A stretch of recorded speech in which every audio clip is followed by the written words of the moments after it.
इनके यहाँ मुख्यमंत्री से लेकर के मंत्री इनके पास अपनी परेशानियों को लेकर के आते हैं। बलि प्रथा ये क्या है, इसका क्या इतिहास है? एक्चुअली दुर्गा की उत्पत्ति जो है गर्भ से नहीं है। दुर्गा स्वयं शक्ति है। मंदिर का भी पट खुल जाएगा। ये लोग जो कर रहा है वो गलत कर रहा है। कुछ जगहों से ये सुनने को आ रहा है, कई मंदिरों में भी सुनने को आ रहा है कि वहाँ पर जागरण 9 को बताया जा रहा है या 9 को होने वाला। जागरण 9 को नहीं होना चाहिए। अच्छा, अष्टमी व्रत कौन कौन कर सकते हैं? अष्टमी व्रत में पानी तक ग्रहण नहीं करते हैं। उस दिन फलाहार करने का कोई सवाल ही नहीं। सर्वश्रेष्ठ नवरात्रा शारदीय नवरात्रा यही कहलाता है। आश्विन का नवरात्रा और सब में गेहूं पड़ता है या धान पड़ता है। इसमें जौ की प्रधानता हो जाती है। जयंती खान पान को लेकर जैसे आपने कहा कि बैगन वर्जित है, और क्या क्या चीज वर्जित है? साधन की पवित्रता, साध्य कितनों श्रेष्ठ रहे, साधन की पवित्रता श्रेष्ठ नहीं रहेगी तो आपका साधकत्व खत्म होगा। किस परिवेश में बैठकर आप पूजा करते हैं, इससे एकाग्रता होती है। हिंदी में पाठ करने का कोई प्रयोजन नहीं। बहुत हिंदी में पाठ करता है। दुर्गा सप्तशती का किसी भी श्लोक का 700 बार मंत्र जाप कर लिया तो पूरा सप्तशती पाठ करने का उसको फल है। कि इस बार का जो ये भ्रम है लोगों में, तो कौन चूंकि 10 दिन का होता था 9 दिन का है, तो ये जो मन में भ्रांतियां हैं वो कौन सा दिन लुप्त है या मिला हुआ? शुद्धता और अशुद्धता नहीं, भक्ति जिसमें हो वही पूजा।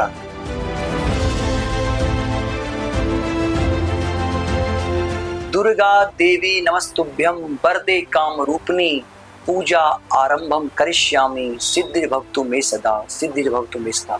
आज हम बात करने वाले हैं दुर्गा पूजा को लेकर के, और हमारे साथ चूंकि नवरात्र के इस पर्व पर जिनके साथ हम बात करने जा रहे हैं वो हैं महाराज गौरीकांत ठाकुर जी। बता दें आपको, इनके यहाँ मुख्यमंत्री से लेकर के मंत्री, आला अधिकारी और जिले के नामचीन हस्तियां इनके पास अपनी परेशानियों को लेकर के आते हैं और समाधान पा करके अपनी परेशानियों से दूर हो जाते हैं।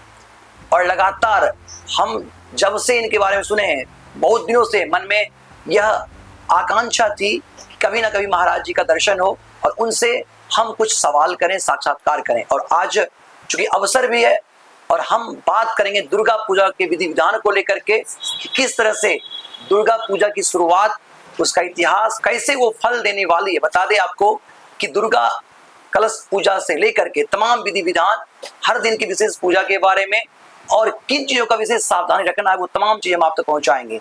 हमारा आज का यह episode Durga Puja special episode है। इसमें आज पूरी विधि विधान को आप समझेंगे, जानेंगे। तो आइए शुरुआत करते हैं। सबसे पहले महाराज जी बहुत बहुत प्रणाम आपको और हमारे स्टूडियो की ओर से अभिनंदन आपका। सभी दर्शकों को आशीर्वाद, आपका भी आशीर्वाद। महाराज जी, हम आपसे ये जानना चाहेंगे, चूंकि शारदा नवरात्र की जो शुरुआत हो रही है, चूंकि बहुत वर्ष में अलग अलग नवरात्र होते हैं, लेकिन इस नवरात्र की बहुत ही अलग महत्ता है, तो इसके बारे में चाहेंगे, इसके इतिहास के बारे में जानना चाहेंगे। इस पर हम लोग चर्चा करें, उसके पूर्व भगवती का ध्यान कर लें। खरगम चक्र गदे गुजाप परिगाम चूलम वसुंडीम शिरा शंखम संदधतिं करस्त्रिनयनाम सर्वांग भूकावृताम नीलास्मादुतिमस्य पाददशकां सेवे महाकालिकां जामस्तो स्वपिते हरौ कमलजो हन्तुं मधुं कैटवम्। दुर्गा जी का ध्यान सर्वप्रथम है और नवरात्रा का जो प्रारंभ है, एक्चुअली दुर्गा की उत्पत्ति जो है गर्भ से नहीं है। दुर्गा स्वयं शक्ति है।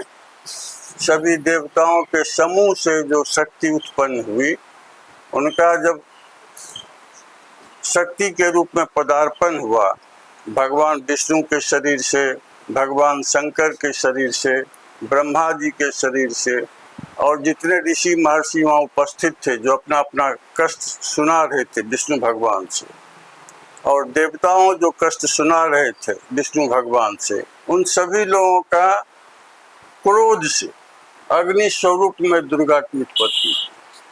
और दुर्गा जब फिर नारी के रूप में वहाँ सौम्य रूप में अपना रूप में आई तो सभी देवताओं ने अपना अस्त्र इनको प्रदान किया। इसलिए ये महाकाली, महालक्ष्मी, महासरस्वती तीनों स्वरूप में, महाकाली के रूप में ये नरसंहार करती हैं, महालक्ष्मी के रूप में ये लोगों को व्यापार में समृद्धि देते हैं, गृहस्थों को धन धान्य दिलाते हैं, और सरस्वती के रूप में विद्यार्थियों से लेकर सभी लोगों को, मानव जाति को सद्बुद्धि प्रदान करती है। तो तीनों स्वरूप में इनकी आराधना की जाती है। और सर्वश्रेष्ठ नवरात्रा 4 नवरात्रा है। चैत का नवरात्रा, आश्विन का नवरात्रा, माघ का नवरात्रा और आषाढ़ का नवरात्रा। लेकिन सर्वश्रेष्ठ नवरात्रा शारदीय नवरात्रा यही कहलाता है, आश्विन का नवरात्रा। इसलिए दुर्गा पूजा में सर्वश्रेष्ठ आराधना का समय यही है। इसका कोई कारण रहा होगा? आश्विन का नवरात्रा, चूंकि इसमें श्रावण मास और भादव 2 मास शिव जी की पूजा की प्रधानता। शिव जी भी शक्ति के स्वरूप हैं और इसके बाद दुर्गा का प्रकाश हो गया। इसलिए ज्यों ही वर्षा ऋतु समाप्त हुई तो शरद ऋतु का प्रारंभ होता है और नववर्ष भी एक तरह से प्रारंभ होता है। इसलिए दुर्गा शक्ति के स्वरूप में आ गई, पार्वती से के स्वरूप में दुर्गा का पदार्पण। इसलिए शारदीय नवरात्रा की ज्यादा महत्ता हो गई, सौम्य रूप में। आभार आपका।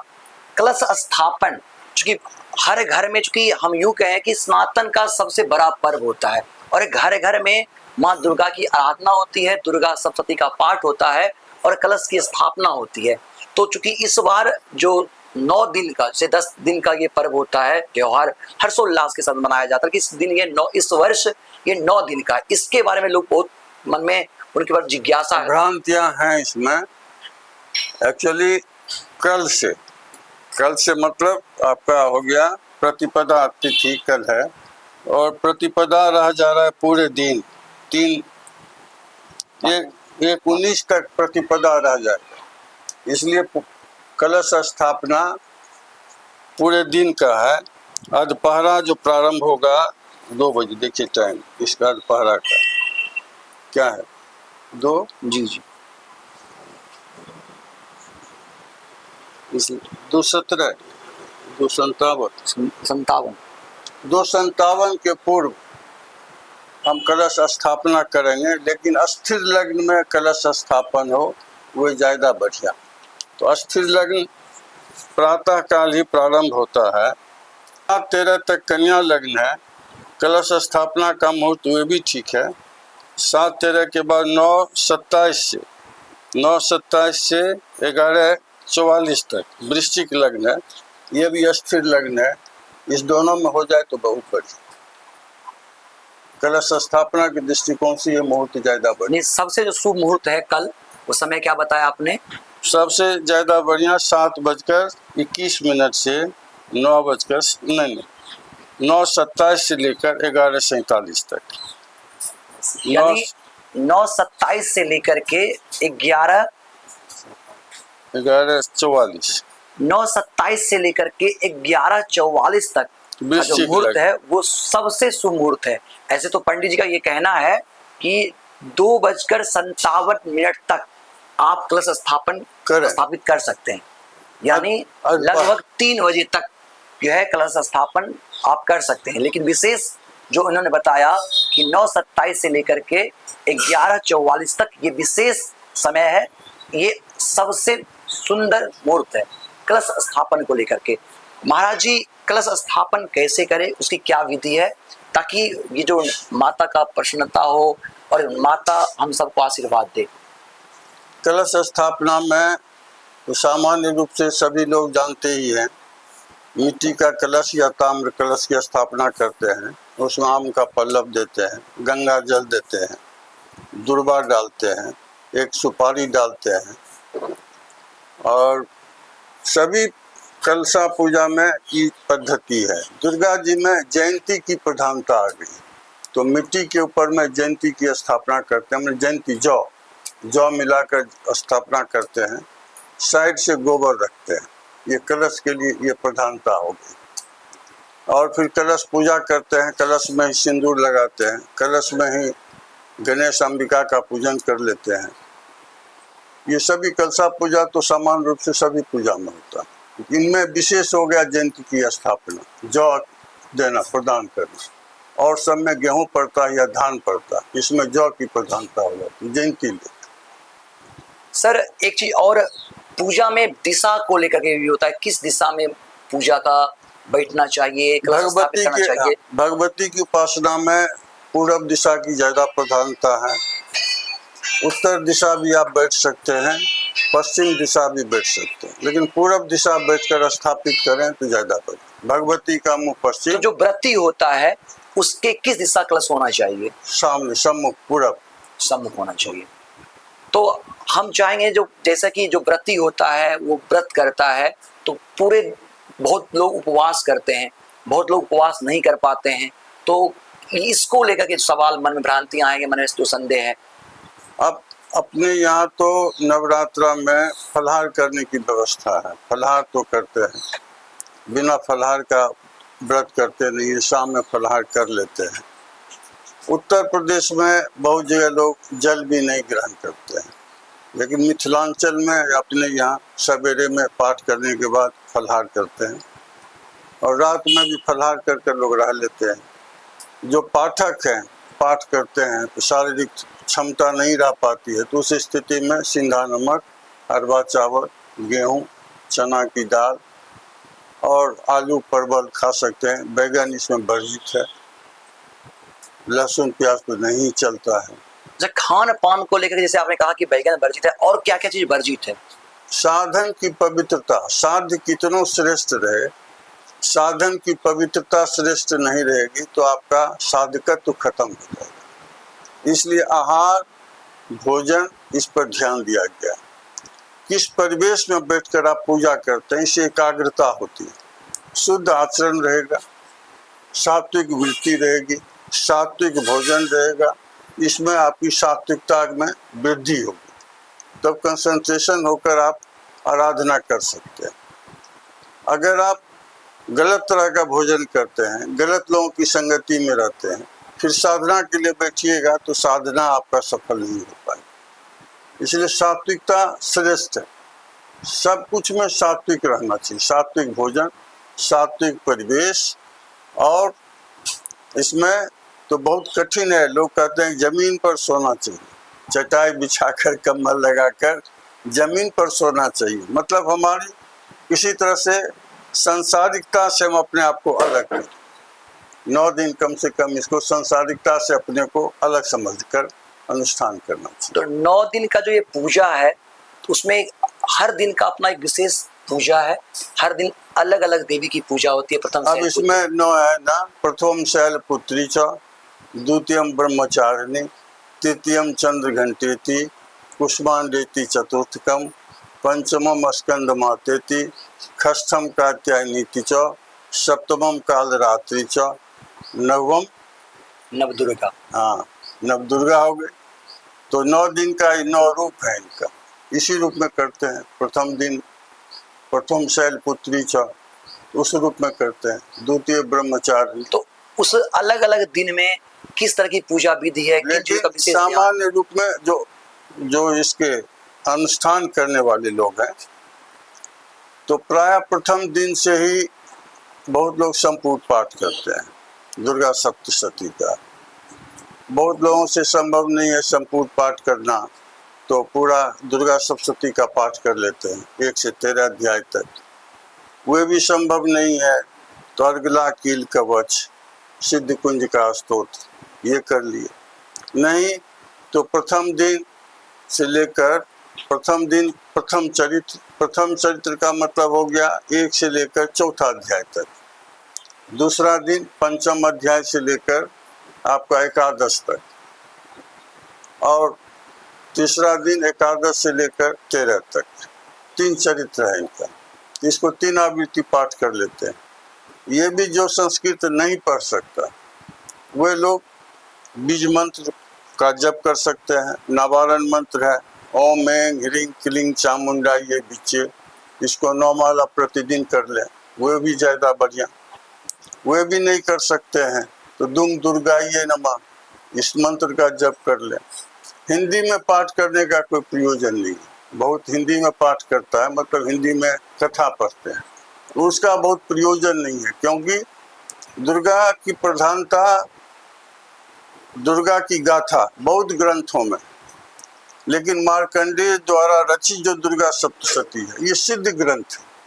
तो सिद्ध ऋषि के द्वारा जो रचित ग्रंथ है उसका जो श्लोक है उसी में ये प्रधानता है कि उसके करने से हमको सिद्धि की प्राप्ति होगी, पूर्ण फल की प्राप्ति होगी। दूसरी कोई गाथा गाने से हमको सिद्धि नहीं हो सकती।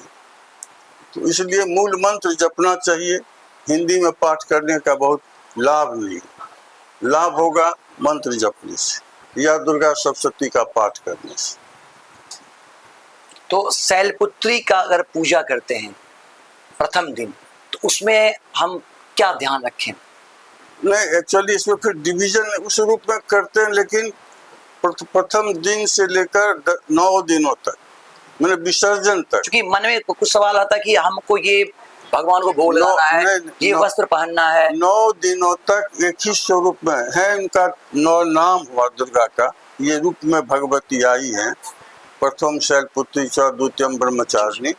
लेकिन इसको हम पार्टीशन नहीं करते, प्रतिदिन इनको अलग अलग स्वरूप में, एक ही देवी के रूप, एक ही रूप में, महाकाली, महालक्ष्मी, महास्वरूप, ये तीनों जो स्वरूप है, ये तीनों स्वरूप का सामूहिक रूप हो गई दुर्गा।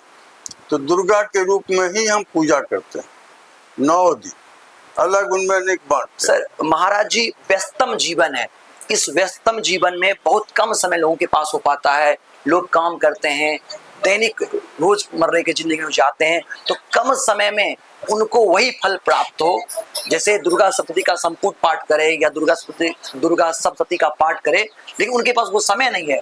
तो वो क्या साधन है, क्या उनके लिए है कि वो कम समय में संपूर्ण फलदायी ये पूजा कर पाए? दुर्गा सप्तशती में 700 श्लोक है। एक आदमी कोई पाठ करता है दुर्गा सप्तशती तो 700 श्लोक का पाठ करता है। तो दुर्गा सप्तशती का किसी भी श्लोक का 700 बार मंत्र जाप कर लिया तो पूरा सप्तशती पाठ करने का उसको फल मिलेगा। 2100 बार अगर जप कर लेगा तो उसको संपूर्ण करने का फल मिलेगा। वे भी अगर नहीं कर सकते तो अर्गला, कील कवच और सिद्ध कुंज का स्तोत्र ये भी करेंगे तो भी दुर्गा सप्तशती का पाठ करने का फल प्राप्त हो।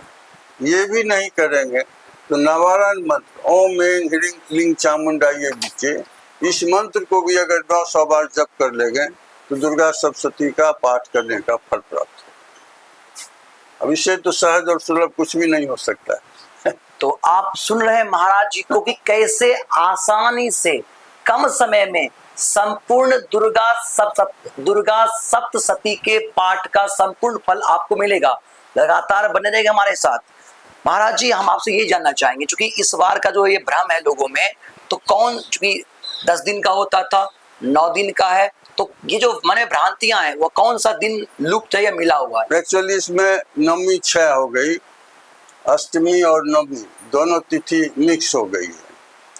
तो दुर्गा जी की पूजा में उदय व्यापनी जो तिथि रहती है उसी के हिसाब से तिथिवार पूजा करना चाहिए। तो अष्टमी और नवमी दोनों मिक्स हो गया तो निशा पूजा तो सप्तमी के रात में ही हो जाएगा। निशा पूजा जागरण, क्योंकि अष्टमी रात में रहता नहीं है। 10 को निशा पूजा होगी, जागरण 10 तारीख को। 10 तारीख को ये एक सवाल यहाँ ये है कि देवी का जागरण और हम सब का जागरण क्या अलग अलग, चूंकि ये गांव समाज में देखते हैं ये चीज? नहीं, दोनों एक ही हो जाएगा। अब मैंने दोनों 10 तारीख को ही दोनों हो जाएगा। यानी जागरण 10 तारीख को। 10 तारीख को जागरण। जो व्रत करते हैं अष्टमी का व्रत वे 11 को करेंगे और 12 को 9 को ही हवन भी, 11 को हवन भी करेंगे। नवमी का भी कार्य उसी दिन हो जाएगा, क्या कि फिर नेक्स्ट डे 10वीं तिथि आ गई। तो अष्टमी और नवमी दोनों का उपक्रम जो है कार्यक्रम वो एक ही दिन हो जाएगा। अष्टमी व्रत भी हो गया उसी दिन, अष्टमी का व्रत भी हो गया उसी दिन, हवन भी हो गया, दूसरे दिन तक पारण करो। तो जागरण 10 तारीख को दोनों का। 11 तारीख को ही अष्टमी व्रत और नवमी का विधान, और 12 तारीख को विजयदशमी। विजय जी कुछ जगहों से ये सुनने को आ रहा है, कई मंदिरों में भी सुनने को आ रहा है कि वहां पर जागरण 9 को बताया जा रहा है या 9 को होने वाला है। जागरण 9 को नहीं होना चाहिए। ये आपको ग्रंथ दिखाए थे ना, जी जी, तिथि के हिसाब से। इसमें अब हमको इसमें लिखा हुआ है तिथियां उदयगामिनी ही मान्य है। तिथि उदयगामिनी माने उदय के समय में जो तिथि रहेगी वही तिथि इसका मान्य। और तो महाराज जी का ये कहना है कि इस बार जो दुर्गा पूजा का जो जागरण हो रहा है वो 10 को है, 11 को अष्टमी और नवमी है, और 12 तारीख को विजयदशमी है। यानी जागरण दोनों के लिए, माता का जागरण भी और हम सब के लिए जो जागरण होता है वो भी 10 तारीख को ही है। महाराज जी एक और मन में सवाल है, अमूमन यह मैं देखता हूँ कि दुर्गा पूजा के अवसर पर कन्या भोजन का, ब्राह्मण भोजन का, तो इसका क्या विधि विधान है और इस पर क्या ध्यान रखना? 9 स्वरूप हो गई दुर्गा की, इसलिए 9 कुमारी कन्या का प्रधानता था और बटुक का प्रधानता है। बटुक मतलब बाल्यकाल का जो बालक है। तो 9 कुमारी कन्या हो तो बढ़िया, नहीं तो 3 हो, 5 हो, 9 हो। और नमक इसमें नहीं देते हैं। खीर की प्रधानता है, भगवती में खीर की बहुत ज़्यादा प्रधानता है। हवन में भी खीर लगता है, खीर की ही प्रधानता है। अच्छा, अष्टमी व्रत कौन कौन कर सकते हैं? सभी लोग कर सकते हैं, जितने गृहस्थ हैं सबके। तो अष्टमी व्रत करने का कोई अलग से कोई विधि विधान? नहीं, उसमें पानी लोग ग्रहण नहीं करते हैं। अष्टमी व्रत में पानी तक ग्रहण नहीं करते हैं। उस दिन फलाहार करने का कोई सवाल ही नहीं है, पानी ग्रहण तक लोग नहीं करते। तो इस बार जैसे जो पूजा विधि विधान जितना भी है अष्टमी का, और वो जो हवन करते हैं, क्योंकि बहुत जगह नवमी को ही हवन होता है। रात्रि पूजा तो हो जाएगी ना, निशा पूजा तो हो गया। जी जी, मंदिर का भी पट खुल जाएगा। ये लोग जो कर रहा है वो गलत कर रहा है। अष्टमी तिथि जो है, निशा पूजा तो आपका 9 तारीख को हो गया। जी जी, 10 को व्रत हुआ, फास्टिंग। नहीं 10 को हुआ सर निशा। हाँ, निशा पूजा। हाँ 11 को व्रत। 11 को व्रत हो गया। 11 को व्रत हो गया, उसी दिन हवन भी कर लेंगे।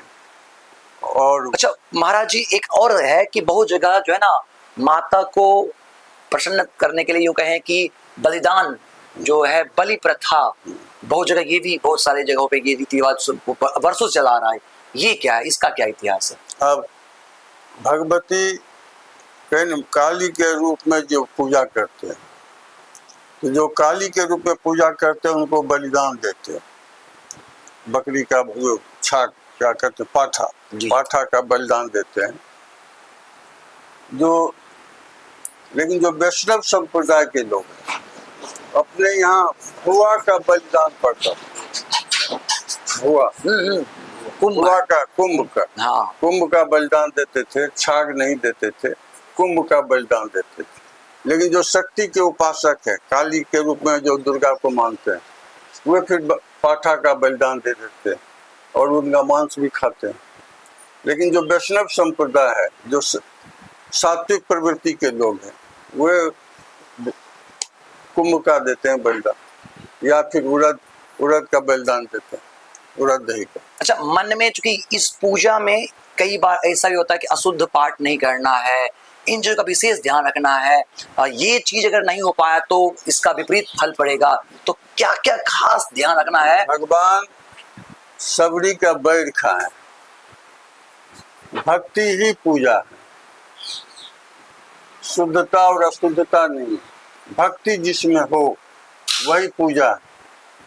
तो अगर आपके साधना में जो आपका ज्ञान है, उसमें इंटेंशनली अपना वर्ष शुद्ध पाठ करना चाहिए, इंटेंशनली अशुद्ध नहीं पढ़ना चाहिए, तब आप पाप के भागी।